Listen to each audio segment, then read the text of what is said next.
Continuemos pues el día de hoy con la sexta parte de nuestra serie, el modelo que Dios bendice en el manejo de nuestras finanzas, en el manejo de nuestro dinero. Anteriormente, en la prédica anterior, vimos 3 de los 5 elementos que nos llevan a la libertad financiera. Vimos el primero de ellos, alejarnos de las deudas, no endeudarnos. El segundo, no dar fianzas o no constituirnos en fiadores de nadie, ni en avales de nadie. Y la tercera, vimos el contentamiento, conocer también la diferencia entre calidad y nivel de vida.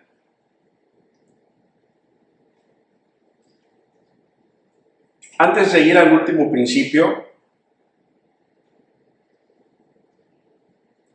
de la serie, iremos entonces pues a terminar estos 2 que nos restan de la libertad financiera, que es el ahorro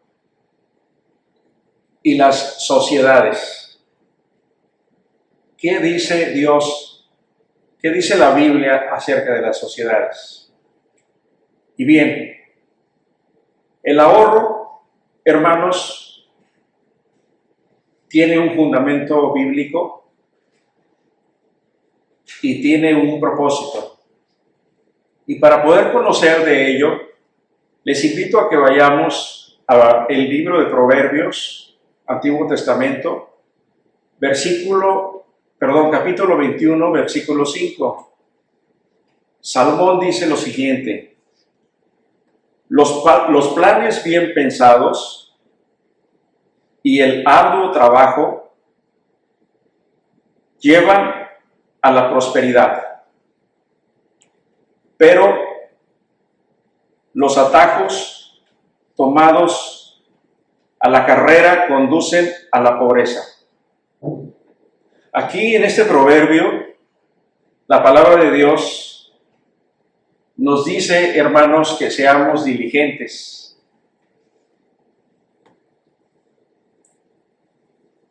Y ser diligente es aquel que pone interés, rapidez, esmero y eficacia en lo que hace.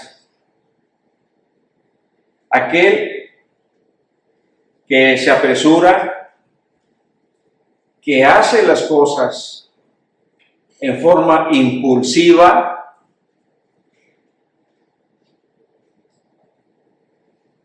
y con sentido de urgencia,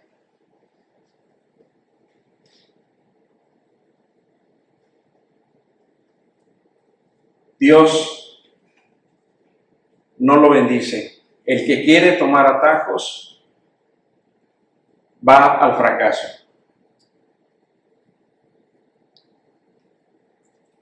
Dice la palabra de Dios, continuando en Proverbios 24, versículo 27, antes de construir tu casa, haz tus planes y prepara los campos. Hay que atender primero los negocios con los temas relacionados con el trabajo. Aquí la Biblia nos dice, hermanos, que tenemos que manejar prioridades. Primero es el sustento. Trabajamos para sustentarnos, para sostener a la familia, el alimento, el techo, el abrigo. Y es ir construyendo poco a poco, de tal manera de que llegará el momento en que tendremos excedentes, tendremos dinero, tendremos ahorros, los cuales entonces en su momento podremos invertirlos, podemos invertir estos remanentes, ¿verdad? En Proverbios 30, versículo 25, La palabra dice, las hormigas no son fuertes, pero almacenan su alimento todo el verano.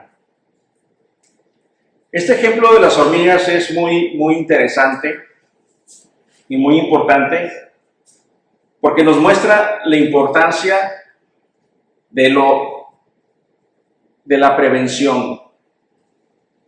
La cultura de la prevención, hermanos, es un tema muy importante, el cual muchas veces no tomamos, la mayoría de las personas no tomamos en cuenta. Y esto, déjenme decirles una cosa, tiene una razón de ser. Y la razón de ser es que simple y sencillamente es algo que se debería de enseñar en las escuelas a toda la gente, a todos los jóvenes, pero no se enseña. No se enseña la cultura de la prevención ni la cultura del manejo de las finanzas en la escuela. Entonces, este ejemplo que nos da Salomón de las hormigas es muy interesante porque estas son tan pequeñitas que aún sin tener la inteligencia y la conciencia que nosotros tenemos, ellas son capaces de ponerse de acuerdo, conviven en comunidades muy grandes y ellas durante cierto periodo de tiempo almacenan sus alimentos para que cuando venga el invierno y ellas no puedan salir por el alimento, ellas se resguardan y tienen alimento suficiente para durante ese tiempo sobrevivir. Y este es un ejemplo de lo que es la prevención y el ahorro. De tal manera, hermanos, que tomemos el ejemplo de estos pequeños animalitos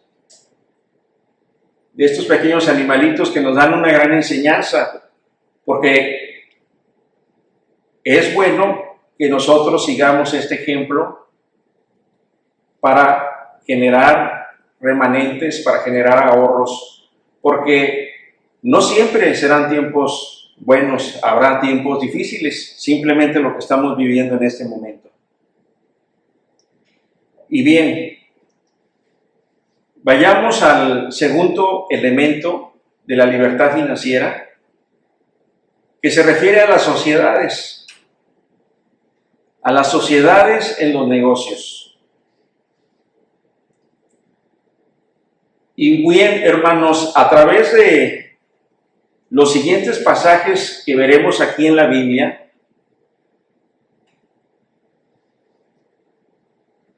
la Biblia nos indicará y nos dará luz en relación a qué es lo que le agrada a Dios en cuanto a este tema.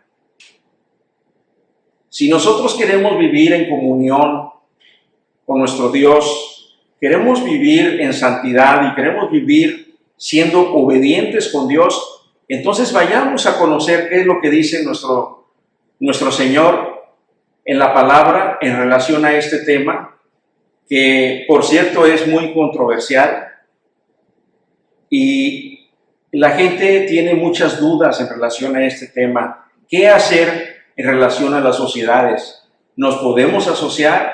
¿Podemos hacernos socios de otras personas? ¿De personas que son inconversas? ¿De personas que son convertidas? ¿Qué dice la Biblia en relación a esto? Y para ello vayamos a el Salmo de David, capítulo 1, verso 16, y lo vamos a leer y lo vamos a escudriñar. Dice David: qué alegría para los que no siguen el consejo de malos, ni andan con pecadores, ni se juntan con burlones, sino que se deleitan en la ley del Señor, meditando en ella de día y de noche.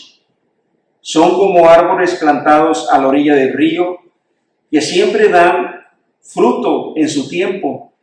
Sus hojas nunca se marchitan y prosperan en todo lo que hacen. ¿No sucede lo mismo con los malos? son como paja inútil que esparce el viento. Serán condenados cuando llegue el juicio. Los pecadores no tendrán lugar entre los justos, pues el Señor cuida el sendero de los justos, pero la senda de los malos lleva a la destrucción.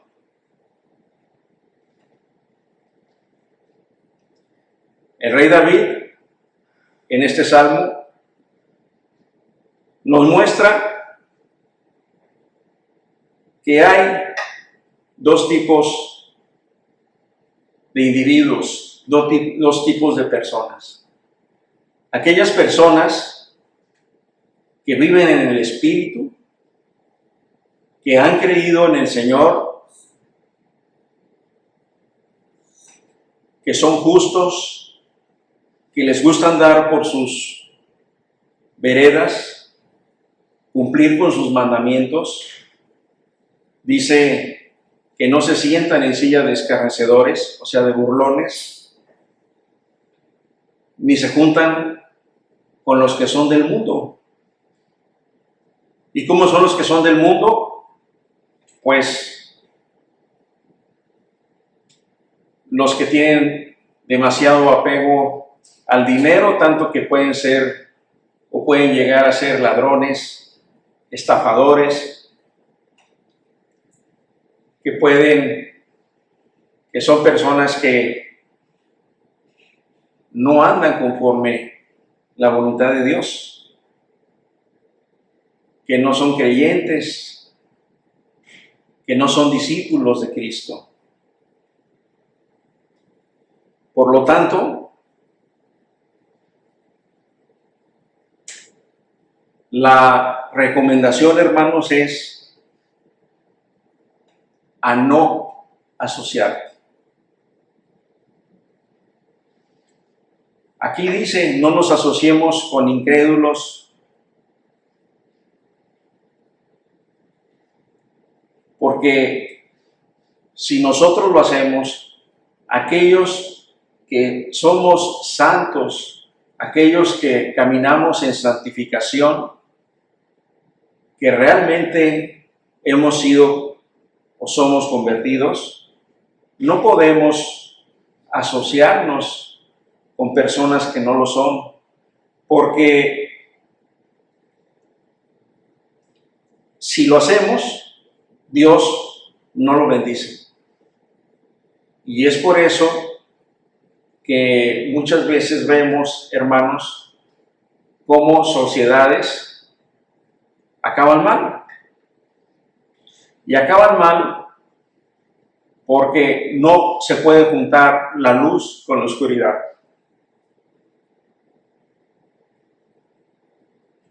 En el Nuevo Testamento encontramos también un importante versículo en relación a esto, en el cual el apóstol Pablo nos habla en 2 Corintios 6, 2 Corintios 6, capítulo 6, versículos 14 al 15, lo siguiente.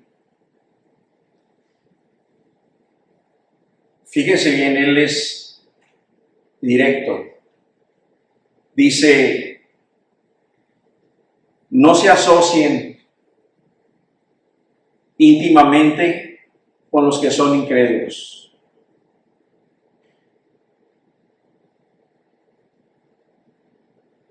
Repito, dice el apóstol Pablo, no se asocien íntimamente con los que son incrédulos. ¿Cómo puede la justicia asociarse con la maldad? ¿Cómo puede asociarse lo bueno con lo malo? ¿Cómo puede asociarse la luz con las tinieblas? Continúa diciendo, ¿cómo puede la luz vivir con las tinieblas? ¿Qué armonía puede haber entre Cristo y el diablo? ¿Cómo puede un creyente asociarse con un incrédulo?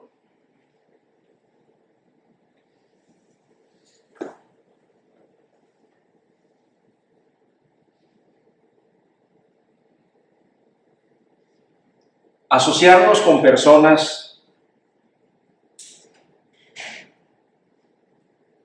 es contra la voluntad de Dios. Algunas personas han preguntado, bueno, pero entonces si no me debo de asociar con un incrédulo, pero ¿me puedo asociar con alguien que es cristiano, pastor? Yo te contestaría, ¿y tú cómo sabes que es cristiano?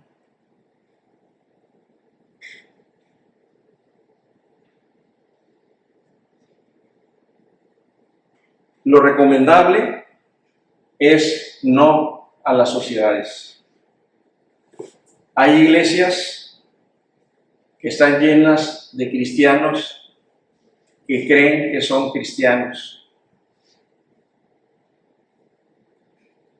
Las asociaciones no están bendecidas por Dios.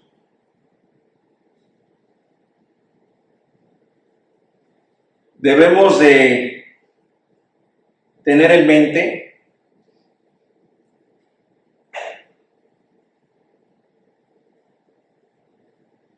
siempre esta verdad, porque cuando nosotros nos asociamos con personas que aún pudiéramos creer que son creyentes o hermanos, al nosotros asociarnos con una persona íntimamente en una sociedad, los pecados de esta persona son tus pecados. Y los pecados tuyos, si es que los tienes, son de la otra persona.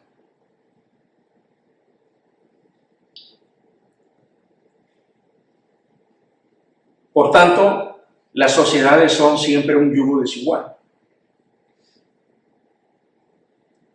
¿Y qué es una sociedad en yugo desigual, hermanos? Bueno, una sociedad en yugo desigual será pues una sociedad en donde habrá un desequilibrio, puesto que tus valores, tus creencias y tus motivaciones no son las mismas que la otra persona. Ese es el yugo desigual.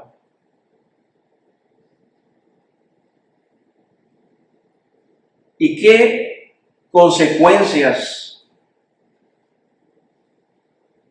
existen o pueden haber en una sociedad?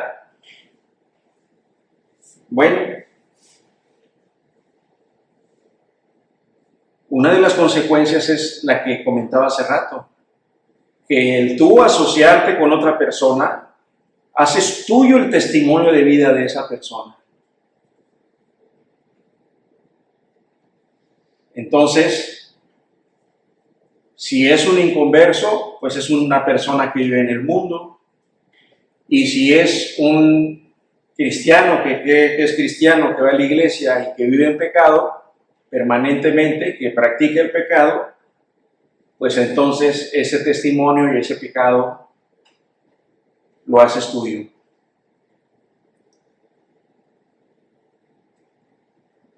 ¿Y cuáles son las consecuencias ineludibles? O sea, que invariablemente vas a tener si es que entras en sociedad con otra persona. Algo es muy cierto y que no hay manera de cambiar. Las maldiciones se van. Perdón, las bendiciones se van y las maldiciones se quedan. Si nosotros nos asociamos con una persona, las bendiciones que Dios tiene preparadas para ti se irán. Pero las maldiciones que esta unión traiga permanecerán mientras esta unión persista. En conclusión, hermanos, la palabra de Dios nos manda a no hacer o tener sociedades con otras personas. nos manda a no prestar dinero. Recuerden, si les piden prestado, mejor regalen, y a no pedir dinero prestado, a no unirnos, dice la palabra, en yugo desigual. Es muy importante, hermanos, llevar a cabo estas enseñanzas en nuestras vidas, y también es muy importante que estas enseñanzas las pasemos o las prediquemos a los demás. Que todas estas enseñanzas que hemos visto relacionadas con las finanzas personales en esta serie, que ustedes las compartan con sus compañeros de trabajo, las compartan con sus amistades, con sus familiares, porque he sabido yo de gente que me ha comentado que personas que han sido grandemente bendecidas por Dios, sin conocer la palabra de Dios, ahora que la conocen, y Dios los prosperó, ahora entienden y dicen: Dios ha sido muy bueno conmigo, porque sin conocer esta palabra, pastor, en mi corazón siempre me manejé de acuerdo a la palabra de Dios. Sí, es cierto, sucede. Y sí, Dios bendice y bendice mucho. El que obedece la voluntad de Dios vive en santidad, hermanos, recuérdenlo. Con este tema de las asociaciones, de las sociedades, damos por terminado el cuarto principio de la libertad financiera, cómo alcanzar la libertad financiera. Y pasemos pues a el último principio, y el principio es el presupuesto como instrumento de administración de ahorro y excedentes. ¿Qué hacer con el ahorro? Ya vimos la importancia del ahorro. El ejemplo de las hormiguitas. Ya vimos la importancia del ahorro. Pero ahora es, ¿qué vamos a hacer o qué nos manda el Señor a hacer con el ahorro y con los excedentes? ¿Y cómo podemos generar estos excedentes? Bueno, cuando tenemos la bendición de que el Señor nos da la oportunidad de tener un ahorro, un dinero extra, tenemos también la obligación, fíjense bien, hermanos, de administrarlo adecuadamente. A continuación veremos algunos pasajes que hablan de este tema. Porque si el Señor nos ha permitido, hermanos, generar ahorros, no es solamente para que los tengas ahí ociosos. Tenemos un compromiso con el Señor. Para los que no habían oído hablar de esto, les puede sonar extraño, pero recuerden, nunca perdamos de vista que todo le pertenece al Señor. Entonces, nada nos exime de la responsabilidad de lo que Dios nos ha dado. Es muy importante entender esto. Hay una responsabilidad de todo lo que Dios te da. Vayamos a Mateo 25, versículo 27. En el Evangelio de Mateo, capítulo 25, verso 27 dice: ¿por qué no depositaste mi dinero en el banco? Al menos habría podido obtener algún interés de él. Bueno, Permítanme platicarles un poco del entorno previo a esta palabra de Jesús, que también se encuentra esta parábola de la cual le habló Jesús a sus discípulos. También la podemos ver en el Evangelio de Lucas, con un nombre diferente. En Mateo se llaman los talentos y en Lucas se llama de otra manera, pero es en la esencia la misma parábola. Y trata de un señor rico que tiene que irse y deja a sus siervos encargados de sus bienes y de sus pertenencias.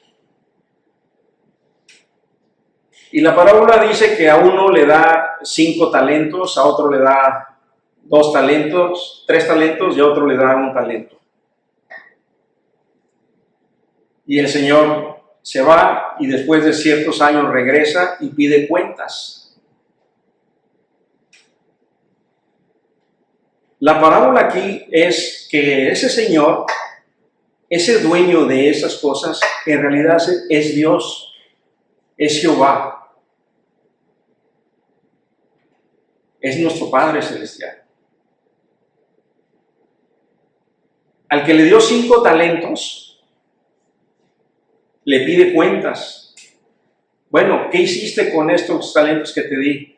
Pues los invertí en esto, los invertí en aquello y ya no tengo 5, Señor, y te entrego 10 talentos, o sea, hizo el doble.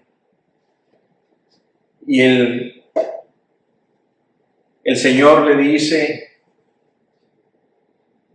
bien hecho, eres buen siervo, lo felicita. Y le dice, quédate con ellos. Y así, hace lo mismo con el de los 3 talentos, dio 6 talentos. Pero cuando llega el que le dio 1 talento, le dice temeroso, Señor, como tú eres muy estricto, pues tuve miedo de invertir el talento y perderlo, entonces lo enterré y lo guardé para cuando tú vinieras, y aquí está tu talento. Y entonces el Señor le dice, siervo malo, unas versiones dicen siervo malo, siervo tonto, siervo irresponsable. No agrada al Señor. Porque el Señor esperaba que su siervo multiplicara ese talento que le dio. Y lo mismo nuestro Señor nos manda a hacer con todo lo que nos da. Por eso es que insisto, hermanos, en que lo que tenemos no nos pertenece en realidad, estamos de paso, lo tenemos ahorita, nos morimos o lo podemos perder en una mala administración, en una mala decisión. Tenemos la responsabilidad no solamente de cuidar lo que Dios nos ha dado, sino además de multiplicarlo. Fíjense, ¿qué tal? ¿Qué les parece? En este entorno, vuelvo a leer este versículo del Evangelio de Mateo, y esto le dice el Señor a su siervo, ¿por qué no depositaste mi dinero en el banco? O sea, ya de perdida, bueno, si no lo invertiste, si no te esforzaste por generar más de lo que te di, bueno, tan siquiera lo hubieras metido en el banco, le dice. Al menos, dice, habría podido obtener algún interés de él.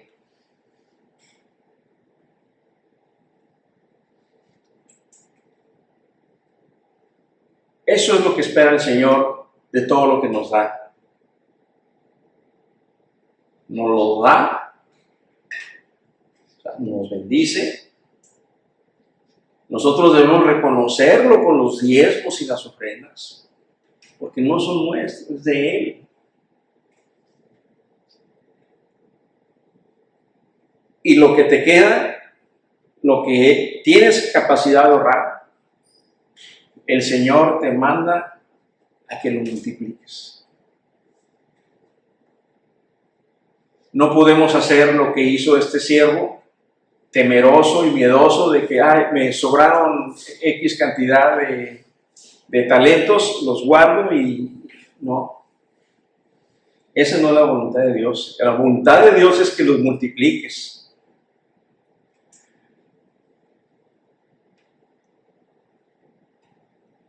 Aquí en esta parábola, nuestro Señor Jesucristo nos enseña y nos dice que Dios nos pedirá cuentas con lo que Él nos da.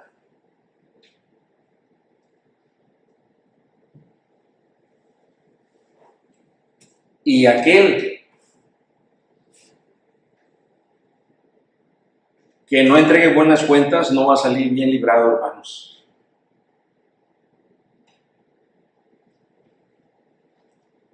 Ahora bien, por otro lado, el Señor también nos enseña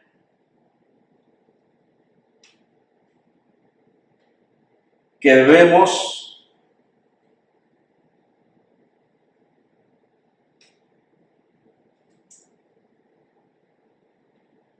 El Señor nos enseña lo que debemos de hacer, pero también nos indica que no es correcto hacer para obtener un fruto o un interés. Es decir, el Señor ya nos dijo, quiero que tu ahorro lo multipliques. Es un mandato. Pero a ver, ¿cómo lo vas a hacer? Aquí vamos a leer algunos versículos de que la forma en que lo vamos a obtener debe de ser honrando siempre al Señor. Porque para multiplicar dinero por multiplicarlo, ustedes saben perfectamente que hay muchas cosas malas para hacerlo. Vayamos a Levítico, capítulo 25, verso 36. Dice, no le cobres intereses ni obtengas una ganancia a costa de él. En cambio, muestra tu temor a Dios al permitirle que viva contigo como si fuera un pariente. Esto lo dice en Levítico, en el libro, uno de los libros del Pentateuco, los dice Levítico, Moisés.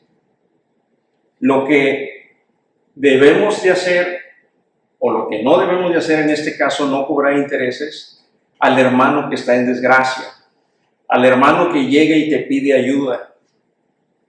El mandato de Dios, hermanos, es que no debemos de aprovecharnos de las dificultades de otra persona para obtener una ganancia. Porque esa ganancia, ¿sabes algo? No es una ganancia que agrade a Dios. Cuando haces una ganancia a costa de perjudicar a otra persona, a otro hermano o a otra persona.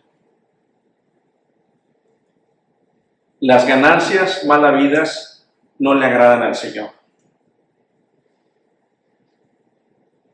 Y bien, con esto en mente, entonces, bueno, ¿cuál podría ser un consejo para hacer que estos ahorros, que estos excedentes, en qué los podamos invertir para cumplir con el mandato de Dios? Bueno, una forma de administrar estos excedentes con un riesgo relativamente muy bajo es, por ejemplo, puedes invertirlos en una sociedad de inversión de un banco o de un grupo financiero de prestigio. lo puedes hacer. Otra manera aceptable de hacerlo y sin riesgos de perder tu dinero es, por ejemplo, que los inviertas en una cuenta de ahorros del banco o en un instrumento, en un pagaré o en CETES, en ciertos títulos que dan rendimientos fijos. No te metas en rendimientos variables. Así es como la gente ha perdido sus grandes capitales. Ofrecen ganancias muy jugosas, pero con altos niveles de riesgo. Y pues sí, al principio ganan mucho, pero así como ganan, ¡pum!, desaparece su dinero. También podrás invertir tus ahorros en un negocio. Puedes invertir tus ahorros en un negocio. Si ya tienes uno, bueno, los puedes invertir en otro o en tu mismo negocio. Los puedes invertir en más mercancía, en más publicidad, en abrir otros mercados a tu negocio. O si eres empleado, poner ese dinero, invertirlo en un negocio. No asociarte con nadie, invertir en un negocio propio tuyo. Si vas a invertir en un negocio, muy importante que hagas un esquema de gastos y de ingresos a corto, mediano y largo plazo.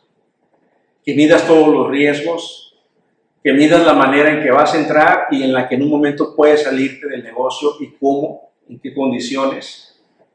Que conozcas bien tus proveedores, tus clientes, tu competencia, que hagas un estudio de mercado. Y algo muy importante, y esto también es bíblico, que busques el consejo. Puede ser que tú seas una persona que tiene capacidad para hacer negocios, pero nunca desprecies el consejo de un sabio. Busca el consejo también de una persona que te pueda ayudar en esto.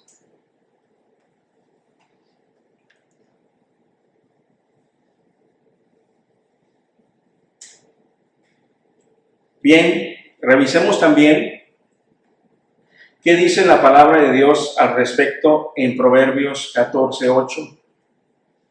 La palabra de Dios dice: los prudentes, hablando de tomar decisiones acerca de qué hacer con nuestros excedentes y nuestros ahorros, los prudentes saben a dónde van. En cambio, los necios se engañan a sí mismos. Importante, hermanos, que siempre tracemos un proyecto, ¿verdad? Que establezcamos una meta a la cual queremos llegar y que le pongas fechas. En Proverbios 15:22 dice: los planes fracasan por falta de consejo. Muchos consejeros traen éxito. A todo el mundo le gusta una respuesta apropiada. Es hermoso decir lo correcto en el momento oportuno. La Biblia nos dice, hermanos, que el consejo de sabios a su debido tiempo, en el tiempo preciso, es bendecido por Dios. Por eso, hermanos, también hay que saber escuchar. Porque habrá personas que te den consejo, pero también hay muchas personas que no los escuchan. Hay que tener la humildad, hay que vencer nuestro egoísmo, hay que bajarle a nuestro orgullo para poder escuchar un consejo.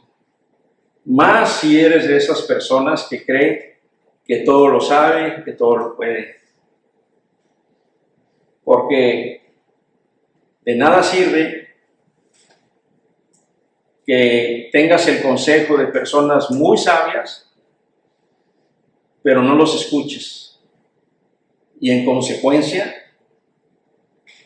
vengan los quebrantos financieros.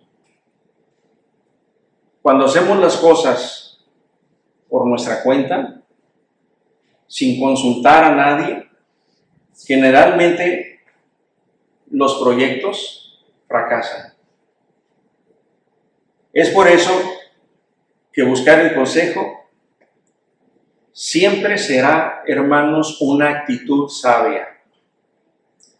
En Proverbios 21:5 la palabra de Dios dice: los planes bien planeados y el arduo trabajo llevan a la prosperidad, pero los atajos tomados a la carrera conducen a la pobreza. Yo me pregunto, ¿cuántos de nosotros hemos sido testigos de esto o incluso nos ha llegado a pasar esto? Personas que se desvían del camino para lograr sus fines por el camino corto.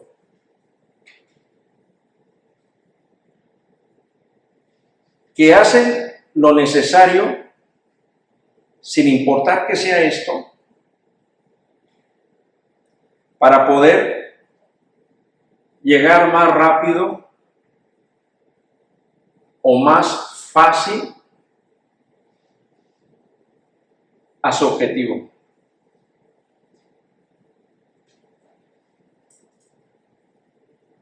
Las cosas fáciles, hermanos,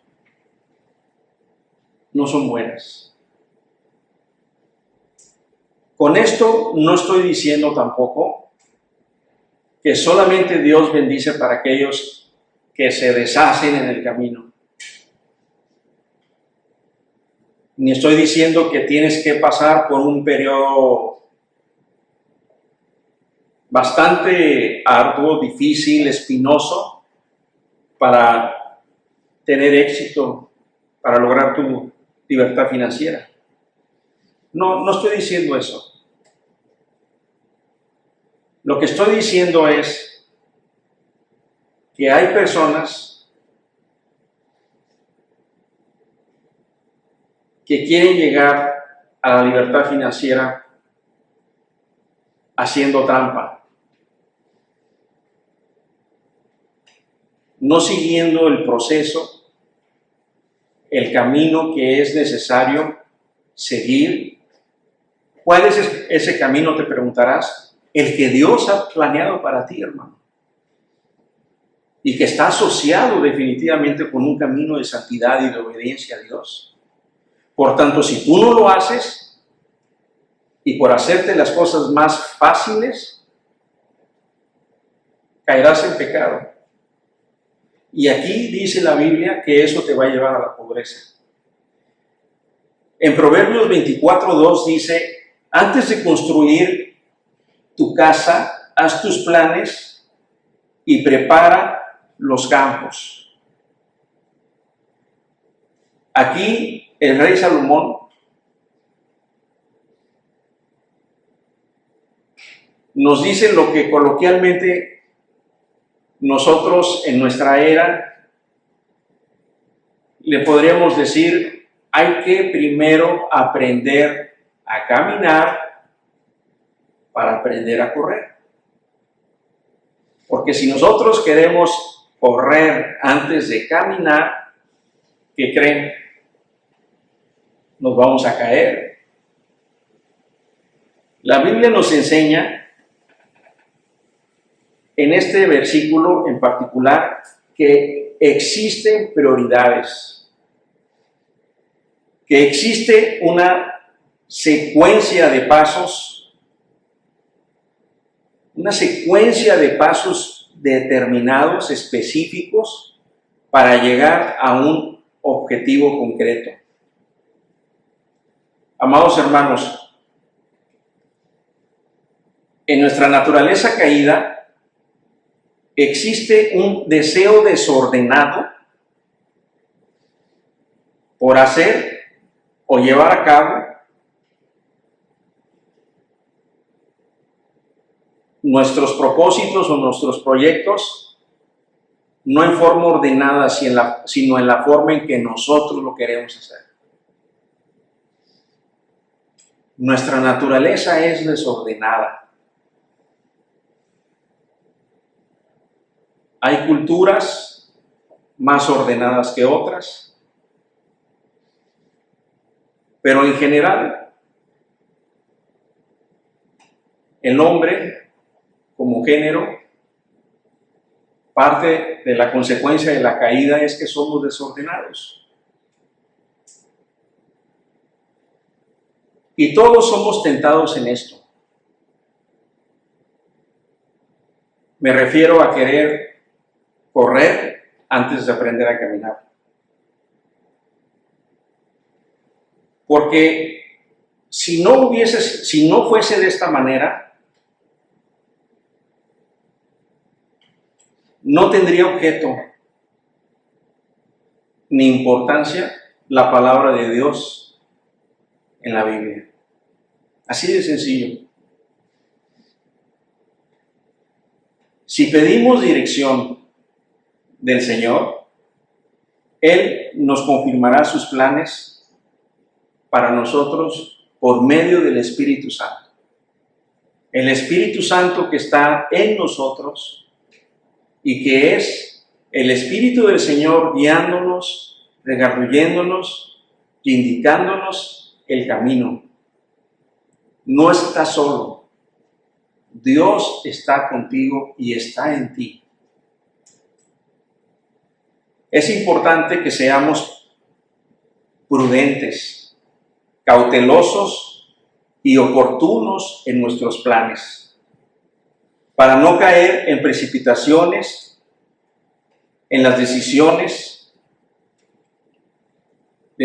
que pueden ser arrebatadas y que nos podrán llevar a tropezar.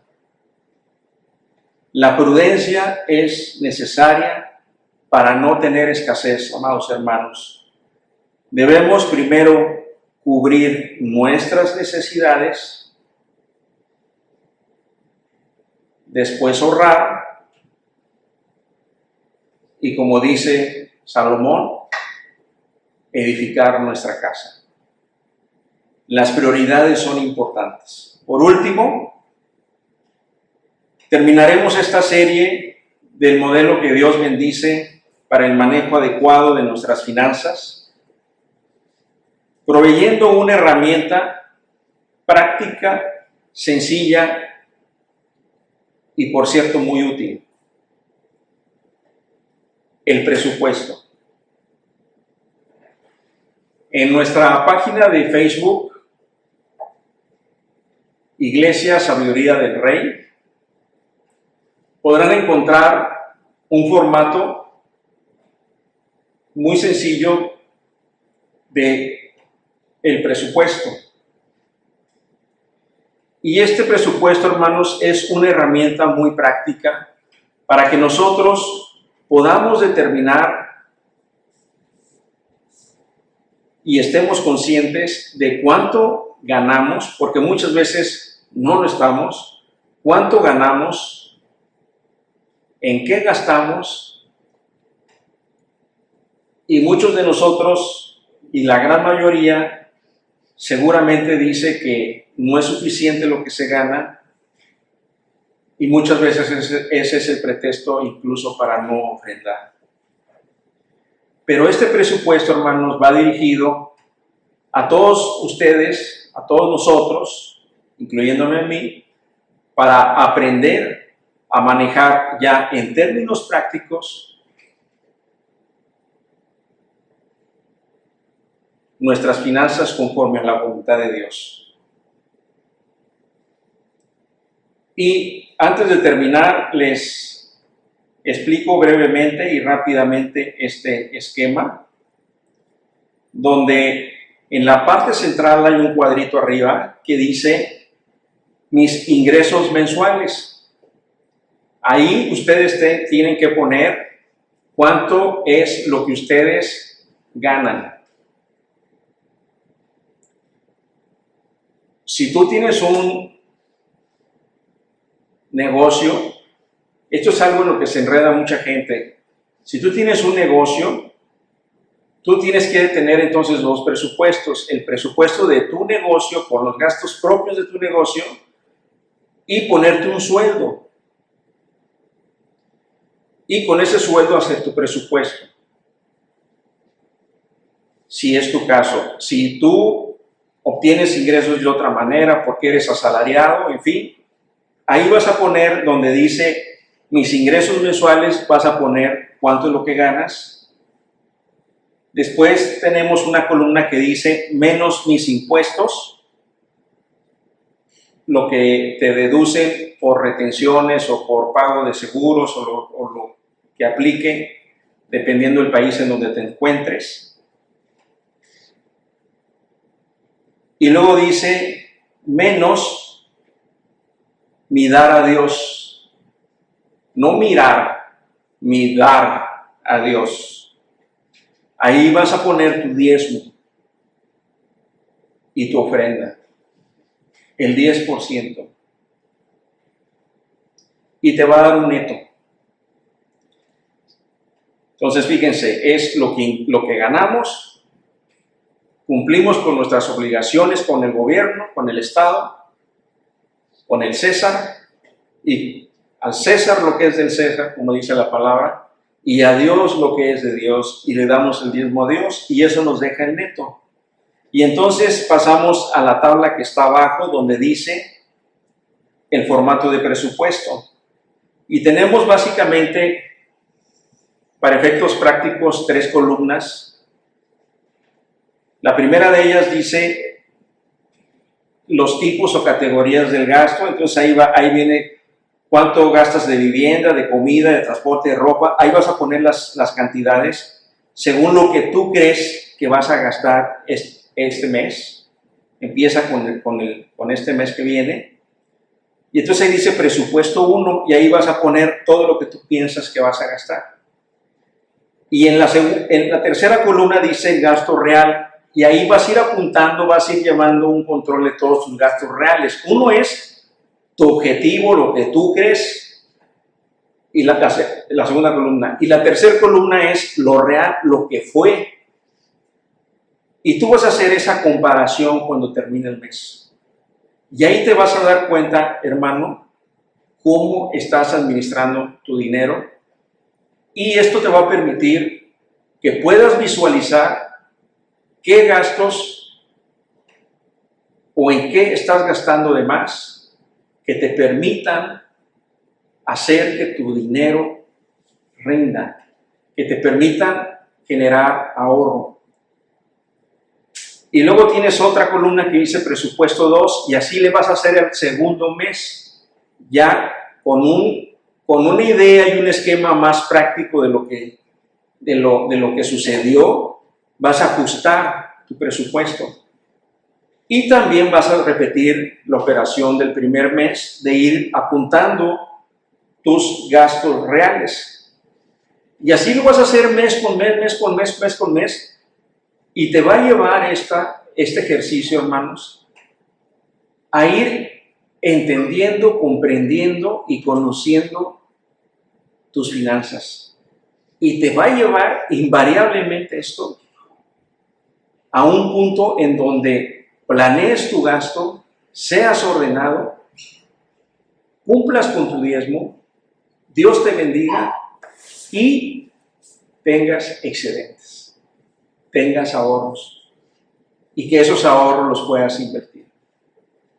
Ese es el propósito práctico de este ejercicio. ¿Bien? Ok, hermanos. Oremos, si les parece. Amado Jesucristo, te damos gracias por habernos permitido concluir esta serie del modelo que el Padre Celestial bendice para el correcto uso y manejo de nuestras finanzas. Amado Padre Celestial, venimos arrepentidos delante de ti para pedir tu perdón por nuestros pecados financieros. Te pedimos perdón por todas aquellas cosas que hemos hecho en torno al dinero, con lo que te hemos ofendido, Señor. Reconocemos que tu palabra es la verdad, que tu palabra es la verdad absoluta, Señor. Es la verdad inmutable, que nunca ha cambiado en el pasado, que nunca cambia en el presente y que nunca cambiará en el futuro, por los siglos de los siglos y hasta el fin de los tiempos. Reconocemos